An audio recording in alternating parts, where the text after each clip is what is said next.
High friends welcome to my channel Sushmita Rannaghar slice of life. आज के आबारो एक काँचा आमेर रेसिपि निये चले एसेछि कोड़ानो आमेर टक झाल मिष्टि आचार। एर आगे आमार चैनेले खोसा समेत आमेर टक झाल मिष्टि आचार रेसिपिटी शेयर करेछिलाम, लिंक दिए दिएछि एई भिडियो डेसक्रिप्शन बक्से।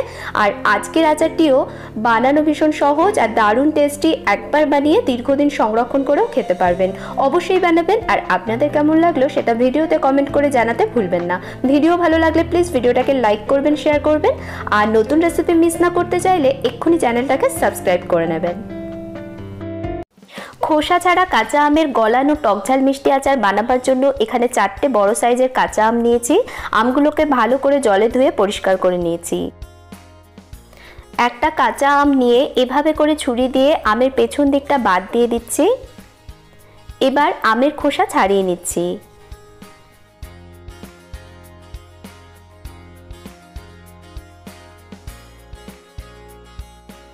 সবকটা আমের খোসা ছাড়িয়ে নিয়েছি। এবার একটা মিক্সিং বোল নিয়েছি আর এর মধ্যে এরকম একটা কুড়ুনি নিয়েছি। কুড়ুনির মোটা দিকটা দিয়ে আমগুলোকে কুড়িয়ে নিতে হবে। আমগুলো দেখুন কুড়িয়ে নিয়েছি। আটিগুলো কিন্তু নেওয়া যাবে না আর কোড়ানোর সময় খেয়াল রাখবেন আটি যদি নরম হয় সেক্ষেত্রে ভেতরের অংশটা যেন কোড়ানোর সময় কোনো রকম ভাবে আমের সাথে মিশে না যায়। এবার আমের বাটিতে হাফ টিস্পুন নুন দিয়ে দিলাম। নুন দিয়ে ভালো করে আমগুলোকে চটকে নিতে হবে। নুন দিয়ে আমটাকে ভালো করে চটকে নেবার পর 10 মিনিটের জন্য এটাকে ঢেকে রাখতে হবে যাতে করে আম মেখে নেওয়ার ফলে যে আমের ভেতরের এক্সট্রা জলটা সেটা বেরিয়ে যায়।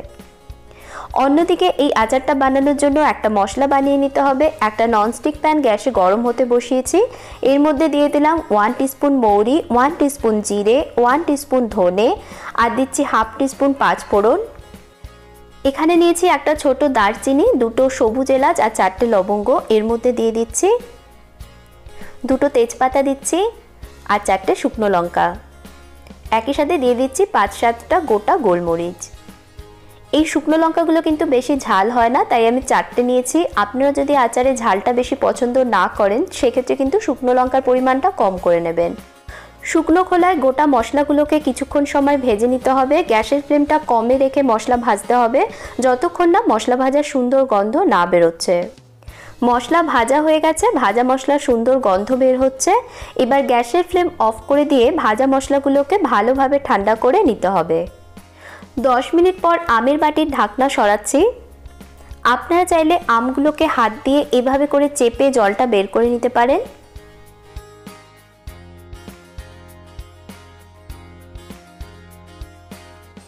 আবার আরেকটা পদ্ধতিতেও আমের জলটা ছেঁকে নিতে পারেন। এভাবে করে একটা পাত্রের উপর একটা ছাঁকনি বসিয়ে দিয়েছি। এবার একটা পরিষ্কার সুতির কাপড় এর উপর বিছিয়ে নিচ্ছি। এবার অর্ধেক পরিমাণ কোড়ানো আম এর মধ্যে নিয়ে কাপড়টাকে চারদিক থেকে উঠিয়ে এক জায়গায় করে এভাবে করে হাত দিয়ে একটু ভালোভাবে চাপ দিলেই কিন্তু দেখুন এর ভেতরের সবটা জল বেরিয়ে যাবে। এভাবে আমের জলটা বের করে নেওয়ায় আমের ভেতর যে টক ভাবটা থাকবে সেটাও কিন্তু অনেকটা কমে যাবে।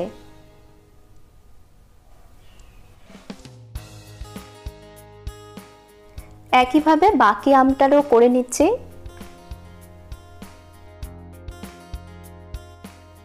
দেখুন কতটা জল বেরিয়েছে আম থেকে। এই জলটা ফেলে না দিয়ে এর মধ্যে অল্প বিট নুন, অল্প চিনি আর সামান্য গোলমরিচ গুঁড়ো দিয়ে খেয়ে নিতে পারেন। এই গরমে শরীরকে ঠান্ডা রাখবার জন্য বেশ ভালো একটা ড্রিঙ্ক এটা। জল বের করে নেওয়ায় দেখুন আমের পরিমাণটা কতটা কমে গেছে।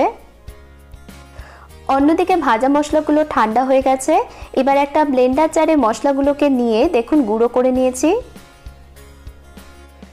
একটা ননস্টিক প্যান গ্যাসে গরম হতে বসিয়েছি। 1 টেবিলস্পুন সরষের তেল এর মধ্যে দিয়ে দিচ্ছি। তেল একটু গরম করে নিতে হবে। তেল গরম হলে এর মধ্যে দিয়ে দিচ্ছি জল ঝরিয়ে নেওয়া গ্রেট করা আমগুলো। 2-3 মিনিট একটু সাঁতলে নিতে হবে।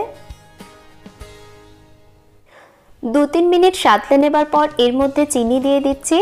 আমি এখানে 3 কাপ মাপের চিনি নিয়েছি। চিনিটা কিন্তু আম কতটা টক সেই বুঝে দিতে হবে। আম যদি বেশি টক হয় চিনি বেশি লাগবে আর কম টক হলে কম চিনি লাগবে। চিনি দিয়ে আম জাল দেবার সময় একটু টেস্ট করে নেবেন, তারপর সেই বুঝে চিনিটা অ্যাডজাস্ট করে নেবেন। চিনিটা যতক্ষণ না গলছে ততক্ষণ এইভাবেই আমটাকে পাক দিতে থাকতে হবে। প্রায় 3-4 মিনিট আমটা পাক দিয়ে নিয়েছি। দেখুন চিনি গলে গেছে আর আমের কালারটাও কিন্তু চেঞ্জ হয়ে গেছে। এরকম হালকা আঠালো ভাব চলে আসলেই এর মধ্যে ভেজে গুঁড়ো করে নেওয়া মশলাটা দিয়ে দিতে হবে। মশলা ভালোভাবে আমের সাথে মিশিয়ে নিচ্ছি। আচার কিন্তু আমাদের রেডি হয়ে গেছে। মশলাটা ভালোভাবে মিশিয়ে নিয়েই আমি এটাকে গ্যাসের ফ্লেম অফ করে নামিয়ে নেব, কারণ আচারটা কিন্তু বেশি ঘন করে ফেলবেন না। আচারটা যদি বেশি ঘন হয়ে যায় তাহলে এটা নামানোর পর কিন্তু আরও একটু শুকিয়ে শক্ত হয়ে যাবে। তাই এরকম থাকা অবস্থাতেই আমি এটাকে গ্যাস থেকে নামিয়ে নেব। মশলা ভালোভাবে মিশিয়ে নিয়েছি, এবার গ্যাসের ফ্লেম অফ করে দিচ্ছি। গ্যাসের ফ্লেম অফ করে দিয়ে আচারটাকে ভালোভাবে ঠান্ডা করে নিতে হবে। আচার ভালোভাবে ঠান্ডা করে নিয়ে এরকম একটা পরিষ্কার শুকনো কাচের বয়ামে ঢাকনা আটকে রেখে দিলে দীর্ঘদিন ভালো থাকবে। আর এই আচারটা কিন্তু রোদে দেওয়ারও প্রয়োজন পড়বে না। আর যদি সারা বছরের জন্য সংরক্ষণ করে রাখতে চান তাহলে আচার বানানোর সময় এর মধ্যে কিছুটা ভিনিগার মিশিয়ে নিতে পারেন। ভিনিগার মেশালেও কিন্তু আচার দীর্ঘদিন ভালো থাকে। দারুণ স্বাদের এই টকঝাল মিষ্টি আমের আচারটি আপনারা বানিয়ে অবশ্যই খান। আর আশা করব ভিডিওটি ভালো লেগেছে। ভালো লাগলে প্লিজ ভিডিওটাকে লাইক করবেন, শেয়ার করবেন আর চ্যানেলটাকে সাবস্ক্রাইব করতে ভুলবেন না। আপনারা ভালো থাকবেন, ভালো রাখবেন। ধন্যবাদ।